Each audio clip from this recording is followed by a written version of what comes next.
যারা দেশের জন্য লড়াই করবেন, স্বাধীনতা, গণতন্ত্র, সার্বভৌমত্ব, জাতীয় স্বার্থের জন্য লড়াই করবেন, তাদেরকে বুঝতে হবে যে কোনটা খবর এবং কোনটা খবর না।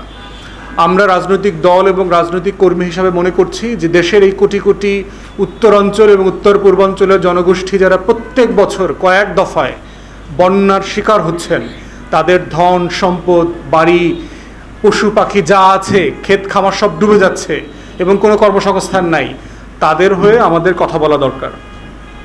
প্রথমত হচ্ছে যে বন্যা কেন হচ্ছে। বন্যা আমাদের এই জমিনের কিছু ফিতরাত আছে, পৃথিবীর সব জমিনের কিছু বৈশিষ্ট্য আছে আল্লাহ তাআলা যেভাবে তৈরি করেছেন। যেমন ধরেন মধ্যপ্রাচ্যে মরুভূমি আছে, আপনি দেখবেন অনেক অঞ্চলে, ইরানে যান আপনি দেখবেন প্রচুর পাহাড়, আপনি দক্ষিণ আমেরিকায় যান অ্যামাজনের জঙ্গল, প্রচুর রেইন ফরেস্ট আছে।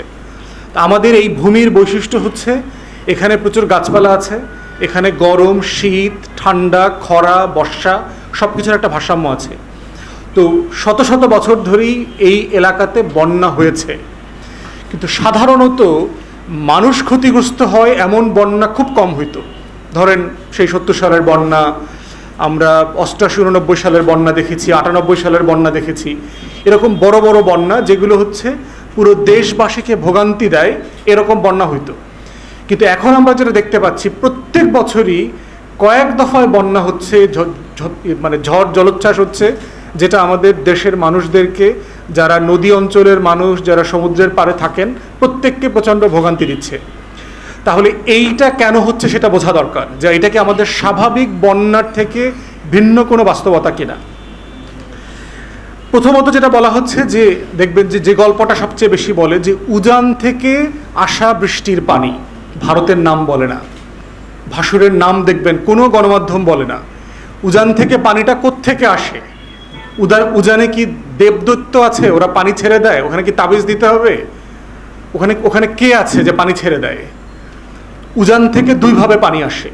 উজানের দেশ মানে কোনটা? ভারত। উজান শব্দের মানে বাংলাদেশিদেরকে বুঝতে হবে, উজান মানে হচ্ছে ভারত, আমরা ভাটির দেশ।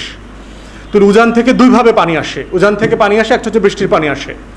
পৃথিবীতে সবচেয়ে বেশি বৃষ্টিপ্রবণ অঞ্চল হচ্ছে আমাদের যে পার্শ্ববর্তী ভারতের যে রাজ্য আছে মেঘালয়, এই মেঘালয়ের শিলং, চেরাপুঞ্জি হচ্ছে পৃথিবীতে গড়পড়তায় সবচেয়ে বেশি বৃষ্টি হয় হচ্ছে ওইখানে। উজানের দ্বিতীয় সোর্সের পানি হচ্ছে ভারতের বাঁধ, তিস্তা নদীতে বাঁধ সিকিমে, গঙ্গার উপরে ফারাক্কাতে বাঁধ পদ্মা নদীর উপরে, চায়না ব্রহ্মপুত্রের উপরে বাঁধ। আমাদের এই 54টা অভিন্ন নদীতে ভারতের শত শত মূল বাঁধ, শাখা বাঁধ, এই বাঁধগুলো হচ্ছে মূল কারণ বন্যার।